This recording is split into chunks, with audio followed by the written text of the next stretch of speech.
where are we? Because there's some that have the narrative that they're closer than ever, and you should just kind of keep rolling with it. Or are you in the belief of like your side mirrors on your car that says objects are a lot closer than they appear? Well, the 29 years ago, the jubilation of the Nikolai Borshevsky goal, I remember how pissed the Red Wing fans were again leaving that building, Joe Louis Arena, Game 7. But they kind of stuck with it, because they did bring Scotty Bowman in, but they didn't move Steve Yzerman, and eventually they did turn the corner, and we know what happened there. So there is merit to that.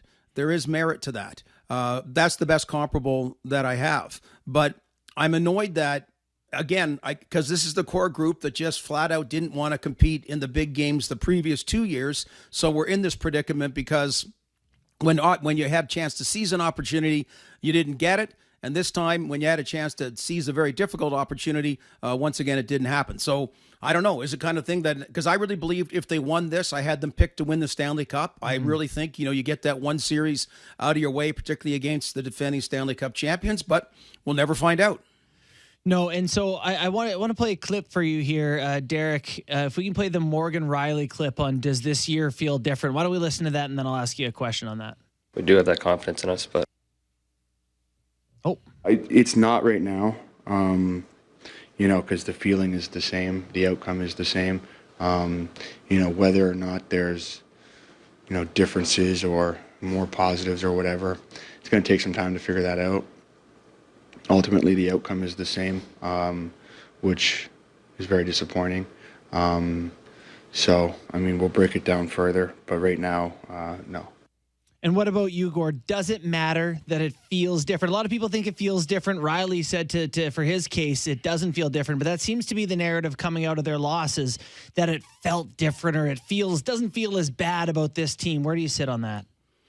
There's a lot more, again, positives. Hard to use that, but there are. I was enraged by their lack of wearing it last year, or any kind of accountability. And if I hear the word process one more time, I'm gonna bleep and whatever.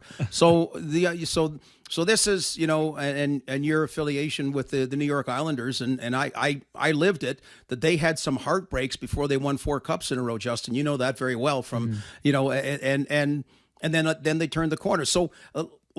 I can dig what he's saying, to use an old word, but again, I look at the collective body of work. So Barry Trotz gets fired. Peter DeBoer's now fired. When Brendan Shanahan gave Kyle Dubas the keys 4 years ago for a team that had made the playoffs, 2 years in a row, 4 years later, are we supposed to still be just making the playoffs and getting eliminated in the first round? But again, in the short-term context, you can't just trade Nylander, can't just move Tavares right now. I'll say yes to anything. Call up that goalie Hofer that scored the empty net goal in the AHL. Get him playing center. Yes, I'm fine with it. I don't, but you sit down and look, assess things on ice, off ice. So right now everyone's just need to try something different. I do agree there is so much constructive to look at, but I cannot figure out why they, in the biggest games, and they've all done it before, they've all won, they collectively, 3 goals in total the last 4 elimination games they've been in, the last Game 7s or Game 5s? I can't figure that out. Talking to Gord Stellick, like any general manager, we can look at the pros and cons of Kyle Dubas's moves. I'm of the belief of even if you were to make a change for the sake of making a change and brought in a new general manager, he'd still have the same issues. Little money on the cap. A lot of assets already gone in the last few years at the trade deadline.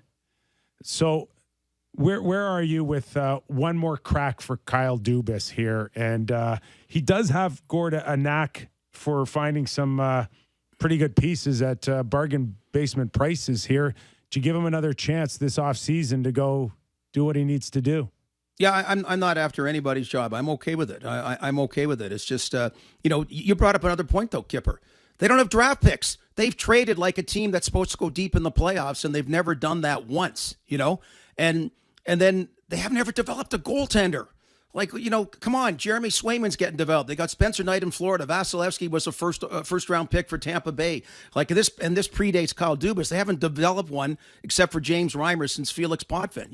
So these are the kind of, and now you're drafting fewer players. So that even complicates it more, Kipper, to your point, that you're drafting like a team.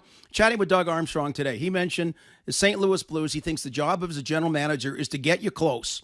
And then sometimes something will happen. You'll get the call, you'll get the break. And like Doug said, it's 5 times in 10 years now the Blues have made it to the second round of the playoff. And, once they went all the way. And I thought that was a, pretty good analogy. You got to get them there, which, but he's talking the second round. At least they've got to the first round. But whatever it is, and if you're trying to get an official, when you're whining about officiating, or not everyone's whining, but if that becomes the reason you lose, like great teams overcome that. Great teams overcome all that kind of stuff. You just flat out go and get the next goal and do what happened. And I'll say the Leafs were not complaining. They were very professional about it. But that's another piece to the dilemma is they've got a draft set up now like a team that you should have been in the final last year or this year. So, and I agree. I mean, my God, it's it has been a push to go in and win every year. So looking at next season, and they're making an assessment off this playoff round, where do you see areas where they might make tangible roster changes? Because it doesn't feel like there's a lot of flexibility because of the things we're talking about here.